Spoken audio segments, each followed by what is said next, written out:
एक राक्षस जिसका स्थान भगवान से भी ऊंचा है। ये राक्षस भगवान शिव का सबसे प्रिय गण था। वह देखने में भी भयानक था। उस भयानक राक्षस का नाम था कीर्तिमुख।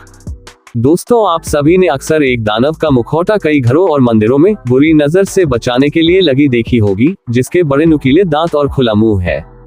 वह मुखौटा किसी और का नहीं बल्कि कीर्तिमुख का ही है। इस दानव का मुख नेपाल, भारत और दक्षिण पूर्व एशिया में हिंदू मंदिर वास्तुकला में बहुत ज्यादा देखने को मिलता है। बौद्ध वास्तुकला में भी यह अक्सर देखने को मिल जाता है। ये दानव भगवान शिव को अत्यंत प्रिय था। ये भगवान शिव का इतना बड़ा भक्त था कि इसने महादेव के कहने पर अपने पूरे शरीर को खा लिया था और केवल इसका मुंह ही बच गया था। लोग इसी मुख को घरों और मंदिरों में बुरी नजर अथवा नकारात्मक ऊर्जा से बचाने के लिए लगाते हैं। कीर्तिमुख की कथा बहुत ही अद्भुत है। कथा के अनुसार राजा जलंधर ने गहन तपस्या से काफी शक्तियां प्राप्त कर ली थी और उसका अहंकार इतना बढ़ गया कि वह अपने आप को देवताओं से ऊपर मानने लगा।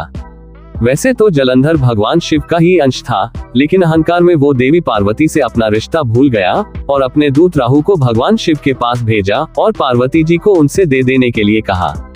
दूत ने जैसे ही जलंधर का संदेश भगवान शिव को दिया, वैसे ही भोलेनाथ रौद्र रूप में आ गए और उनके भौहों के बीच से उत्पन्न हुआ कीर्तिमुख।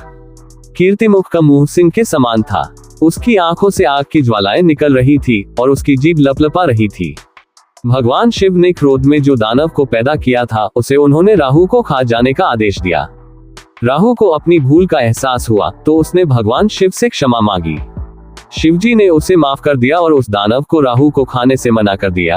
लेकिन उस दानव ने कहा कि उसे किसी को खाने के लिए पैदा किया गया है, तो वह अब क्या करे।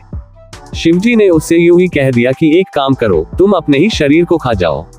शिवजी को एहसास नहीं हुआ कि वो दानव उनके उस आदेश का भी पालन करेगा। वह अपना शरीर खाने लगा और जब केवल मुख बचा हुआ था तो शिवजी का उस पर ध्यान गया। इस प्रकार कीर्तिमुख ने अपने सारे शरीर को खा लिया और केवल उसका ये डरावना मुख ही बच गया। शिव जी ने उसे रोकते हुए कहा कि तुम्हारा मुख यशस्वी है, उसे मत खाओ। उन्होंने कहा कि कीर्तिमुख का मतलब है एक यशस्वी चेहरा।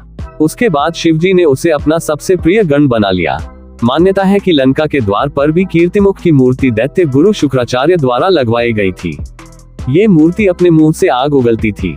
बाद में लोगों ने भी दरवाजों पर भी कीर्तिमुख की मूर्ति लगवानी शुरू कर दी ताकि वो बुरी नजर से अपने घर और दुकानों को बचा सके।